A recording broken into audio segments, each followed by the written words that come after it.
Seul le projet Blair Witch numéro 1 est énorme. Le deuxième opus est un toucher rectal sans consentement et l'opus numéro 3 s'annonce comme un coup de tête balayette manchette de Jean Rachid sortant de boîte le samedi soir MDR. C'était Antoine. Eh bien, salut à tous et à toutes, aujourd'hui c'est Motor, nous allons donc nous retrouver pour une nouvelle creepypasta, la première, la number one des creepypasta. On va parler du projet Blair Witch, la sorcière de Blair. Nous sommes partis. Donc, pour ceux qui dormaient au fond de la classe, qu'est-ce que le projet Blair Witch? Alors c'est un film d'horreur américain, The Blair Witch Project, et oui, du genre fan footage, alors caméra à l'épaule, tout ça, c'est même le film qui porte à lui seul le genre. Il a été écrit et réalisé par Daniel Myrick et Eduardo Sanchez, il est sorti en 1999 et ça a fait un putain de tabac quand c'est sorti. Le synopsis est le suivant, 3 étudiants en cinéma tournent un documentaire sur la légende d'une sorcière vivant dans la forêt de Blair et ils disparaissent mystérieusement au cours de leur reportage. Un an plus tard, la bande vidéo qu'ils ont enregistrée est retrouvée et là on découvre ce qui s'est réellement passé. Alors à l'époque, la promotion du film te vendait une histoire vraie, comme quoi c'était réellement un documentaire et ce que tu allais voir était ce qui était arrivé réellement au groupe de jeunes disparus. Bon, on va partir sur la creepypasta, ses fondements et pourquoi est-ce que je considère ce film comme une creepypasta à part entière. Allez, go! Donc, petite précision, si vous n'avez pas vu le projet Blair Witch, je vous le conseille avant de mater cette vidéo, et puis si vous en foutez, bah restez hein.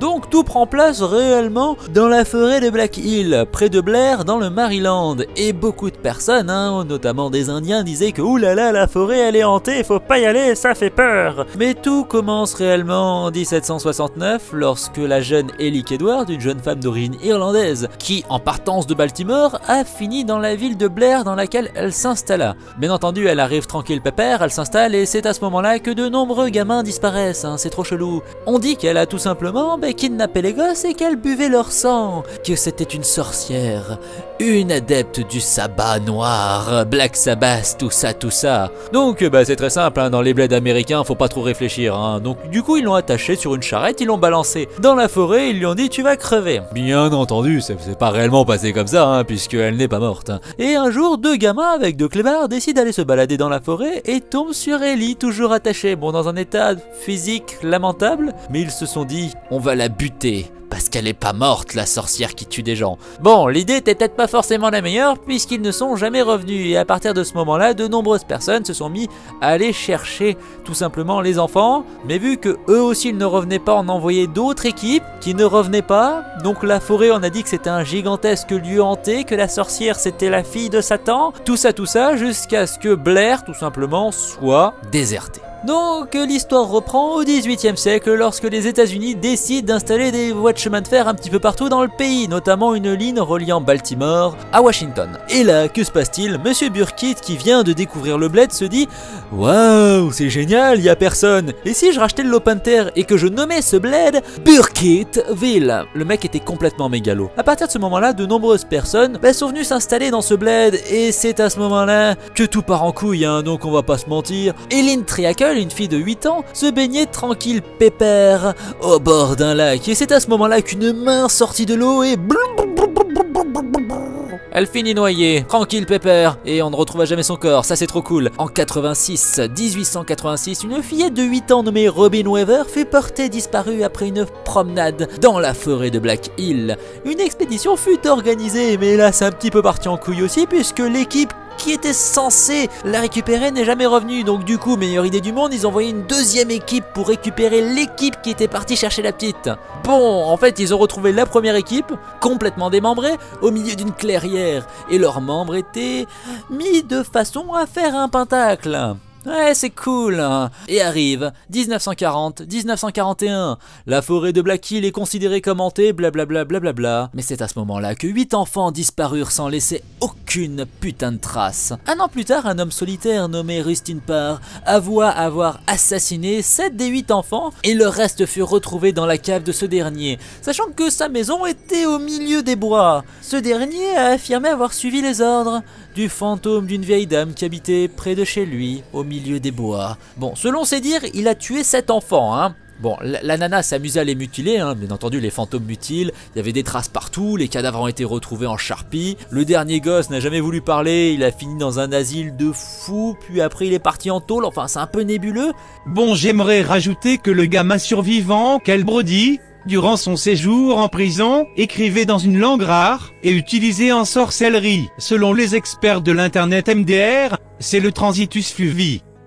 Mais en tout cas, c'est sur ce terreau-là que se construit le film, le projet Blair Witch. Volontairement, j'ai omis pas mal de détails, je vous conseille d'aller faire des recherches sur ce bordel parce que c'est juste mortel. Et là, on va s'attarder tout simplement sur le concept du film, qui est à peu près la suite directe de cette histoire. En 1999 est rapporté qu'un documentaire va sortir, oui, sur tous les cinémas, et ce serait tout simplement l'histoire de 3 jeunes qui seraient partis clampin-clampant, hein, se balader dans la forêt et faire du camping, la meilleure idée du monde, et qu'ils ne seraient tout simplement jamais revenus. On a retrouvé leur cassette par hasard au milieu de la forêt. Oui, parce que 2-3 personnes qui vont s'y balader quand même, hein, un minimum de respect. Hein. Et là, on découvre ce qu'ils ont vécu, hein, à part 2 heures de camping, un petit peu de sang, beaucoup de noir, beaucoup de fuck et compagnie. Et voilà. Alors, le truc à l'époque, c'est personne savait si c'était un film ou si c'était réellement arrivé, parce que vu la qualité du bordel, le jeu d'acteur, qui n'est pas réellement du jeu d'acteur, hein, c'est en gros le film de tes vacances,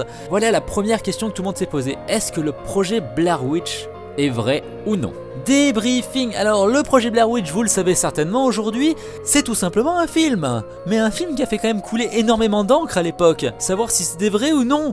C'est là où la creepypasta arrive, le fameux récit amené par des images où tu te poses des questions, et c'est quand même le premier à l'avoir fait. Mais alors en plus il l'a fait de manière inconsidérée, hein. C'est tranquille, c'est passé au cinéma, le film est bon, je le trouve vraiment excellent. La fin. Oh putain, la fin. Bon alors je vais spoiler comme un bâtard pour ceux qui l'ont pas vu, hein. Mais la fin où ils se retrouvent tous dans la maison, avec cette fameuse histoire de possession, référence au tueur en série, et les 3 qui tout simplement claquent dans un final où tu te dis mais what the fuck, qu'est-ce qui s'est passé? C'est tout simplement du génie. Tout simplement aller voir les théories qu'il y a sur internet sur ce bordel, c'est magique. Alors aujourd'hui vous allez dire oui mais alors les creepypasta c'est Jeff de qui? Non, fermez vos gueules s'il vous plaît. Là on a quand même quelque chose de sérieux, qui a apporté des thunes certes, mais sérieux, simple mais sérieux. T'as peur du noir? Tu te balades en forêt?